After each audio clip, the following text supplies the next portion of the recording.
সর্পদংশনে মৃত এক বৃদ্ধা। এই ঘটনায় শোকের আবহ তৈরি হয়েছে এলাকা জুড়ে। রবিবার ঘটনাটি ঘটেছে হেমতাবাদ থানা শীতলপুর এলাকায়। মৃতার নাম শেফালী রানী দাস। মৃতার ছেলে প্রদীপ কুমার দাস বলেছেন, রবিবার সন্ধ্যায় বাড়ির সামনে উঠোনেই বৃদ্ধাকে সাপে কামড় দেয়। ঘটনার পর ঘরোয়া টোটকা প্রয়োগ করা হয় তার উপরে, ফলে কিছুটা সময় নষ্ট হয়। পরে টোটোতে করে হেমতাবাদ হাসপাতালে আনার পর চিকিৎসক মৃত বলে ঘোষণা করেন বৃদ্ধাকে। প্রসঙ্গত, বর্ষার মৌসুমে গ্রামেগঞ্জে আকছার সাপে কাটা ঘটনা ঘটছে। সরকারি বেসরকারি বিভিন্ন সংস্থার পক্ষ থেকে সাপে কাটা রোগীকে সময় নষ্ট না করে হাসপাতালে তড়িঘড়ি নিয়ে যাওয়ার জন্য সচেতন করা হচ্ছে, কিন্তু তারপরও মানুষজনের মধ্যে লক্ষ্য করা যায় অসচেতনতার ছায়া, যার জেরে প্রাণ চলে গেল শীতলপুরের বৃদ্ধা। সোমবার রায়গঞ্জ মেডিকেল কলেজ হাসপাতালে বৃদ্ধার দেহের ময়নাতদন্ত হয়।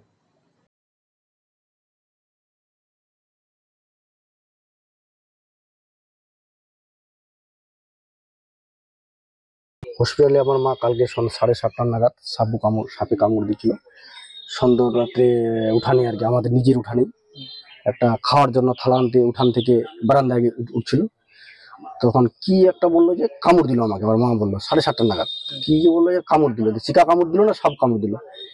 এই কারণে আমাদের গ্রামের একটা পরিবেশ, লবণ দাও, একটু চা খাও বা একটা মরিচ দাও, কি তিতা লাগছে না ঝাল লাগছে না কি লাগছে, এই করতে করতে তারপরে টোটোওয়ালাকে ফোন করা হয় কিছুক্ষণ পর, 5-10 মিনিট পর। টোটোওয়ালা ওই টাইপের খেতে বসছিল, তো বলছে যাচ্ছি আমি, তাহলে খেয়ে নি। ওই টোটোওয়ালা আসার সময় তারপর আমার মাকে নিয়ে আমরা হসপিটালে, হেমতাবাদ হসপিটালের দিকে রওনা হই। হসপিটালে ঢুকতে ঢুকতে আমার মা শেষ নিঃশ্বাস ত্যাগ করে দেয়।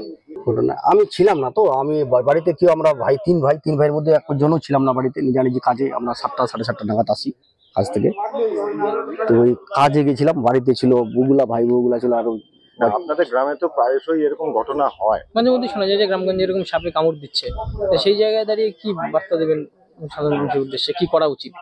না, ওইগুলা অগ্রম বগ্রম না করে সন্দেহ হলেই ডাইরেক্ট হসপিটালে নিয়ে যাওয়া উচিত।